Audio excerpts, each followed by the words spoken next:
Hello students, I am Priyanka Mahesh Oti, working as a lecturer at NBT Law College, Nashik.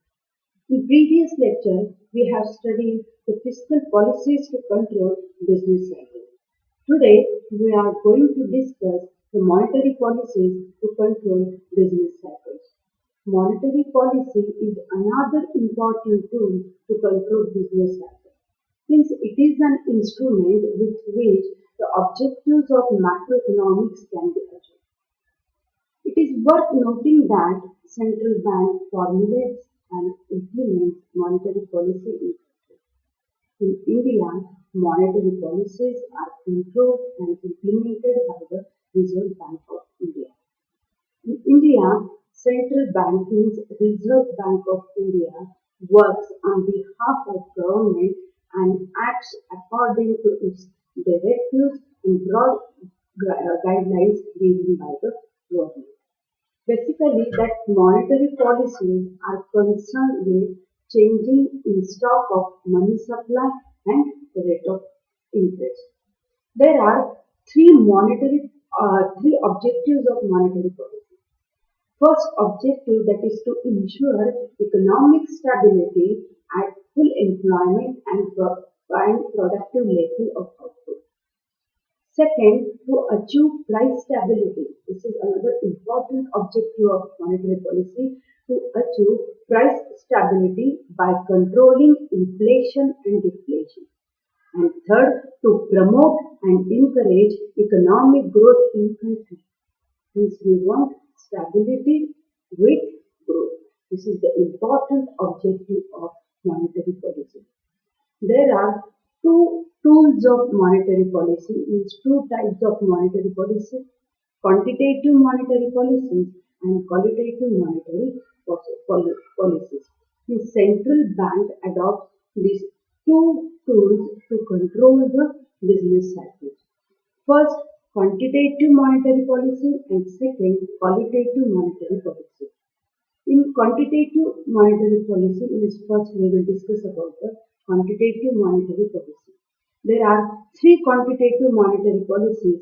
First, bank rate; second, open market operations; and third, cash reserve ratio, that is CRR, and in addition to this, SLR, means statutory liquidity ratio. These are the three quantitative monetary policies. So first we will discuss the bank rate. What is mean by bank rate?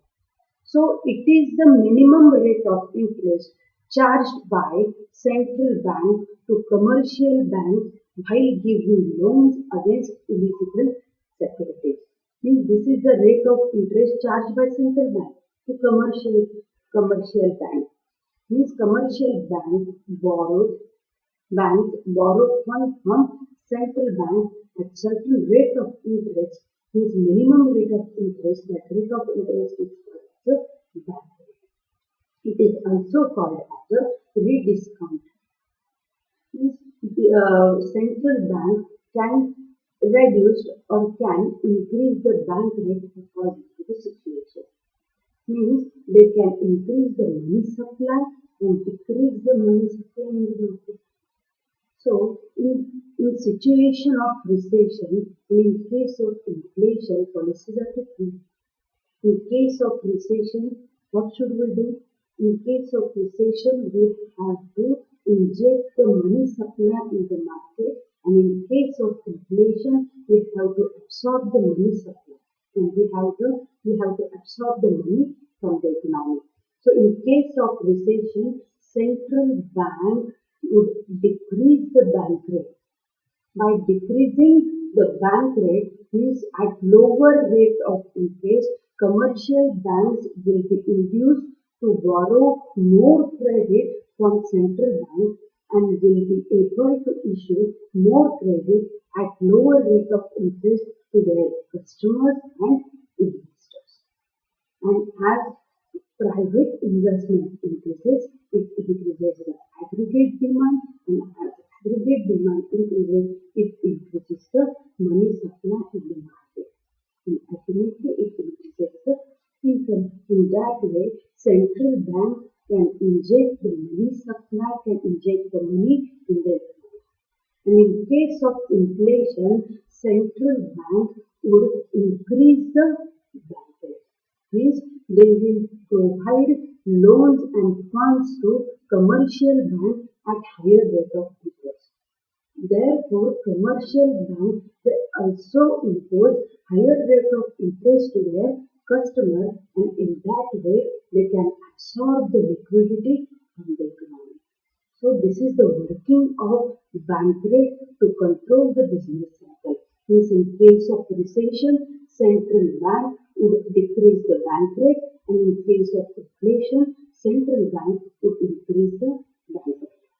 So second quantitative tool, that is the open market operations. Means it is the deliberate buying and selling of government securities by the central bank in open market.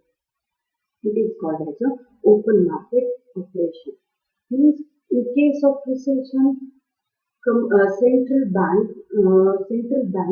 can buy, central bank buys securities from the commercial bank, also from the public. For what? To inject the money supply in the market. By buying securities of commercial banks and securities of the public, they can inject the money in the market.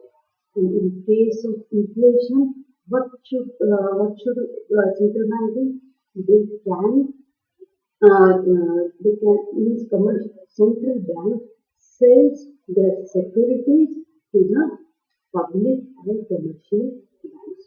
So by selling their securities to public and commercial banks, they can absorb the liquidity from the economy.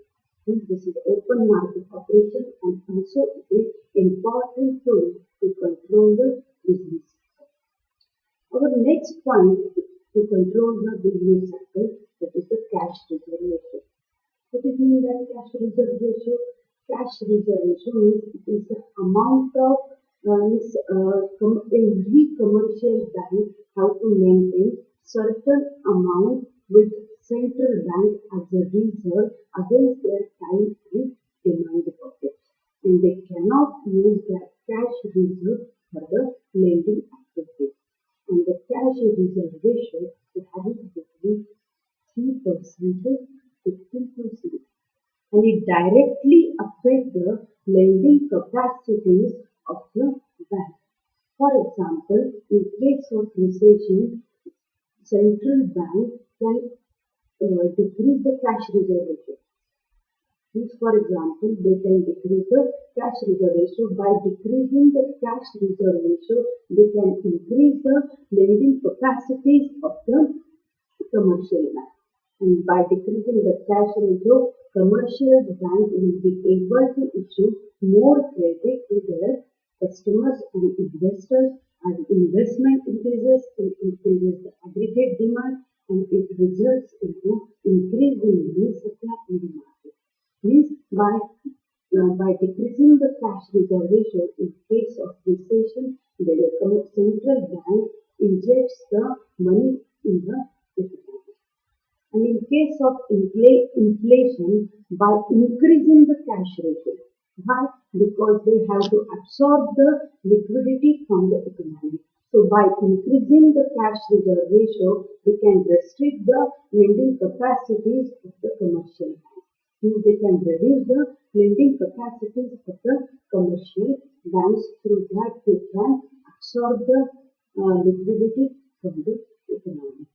In addition to this, another important ratio, that is the statutory liquidity ratio. Means every commercial banks have to maintain certain amount as a reserve with central bank in the form of liquid assets against their time and demand deposits. Here, what is meant by liquid assets? Means in the form of cash, gold, and eligible securities. Securities means bonds and shares. This is the statutory liquidity ratio. It also affects the lending capacities of the commercial bank. As increase in statutory liquidity ratio, They reduce the lending capacities of the commercial bank, and by increasing the by decreasing the statutory liquidity ratio, they can increase the lending capacities of the commercial bank. In case of recession, commercial bank in case of recession, commercial bank can decrease the SLR, and in case of inflation, the commercial central bank can increase the SLR. This is the quantitative policy to control the business cycle. There are three quantitative policies: bank rate, second, open market operation, and cash reserve ratio with its SLR means statutory liquidity ratio. And another important tool, that is the qualitative tools, it is also called as a selective credit controls. Means it controls the use of credit. Controls the use of credit. Means in case of recession, expansionary monetary policies are adopted by the central bank. In case of inflation, tight monetary policies are controlled by the central bank. So, it directly affects the quantitative tool, it controls the volume and quantity of money in the economy. And qualitative credit controls, it controls the use of credit. It doesn't affect the entire economy. Qualitative credit control, it doesn't affect the entire economy and flow of money supply in the market. It only controls the use of credit. So there are various tools of qualitative credit control, that is the regulation of margin requirements. Margin requirement determines the loan value of collateral property.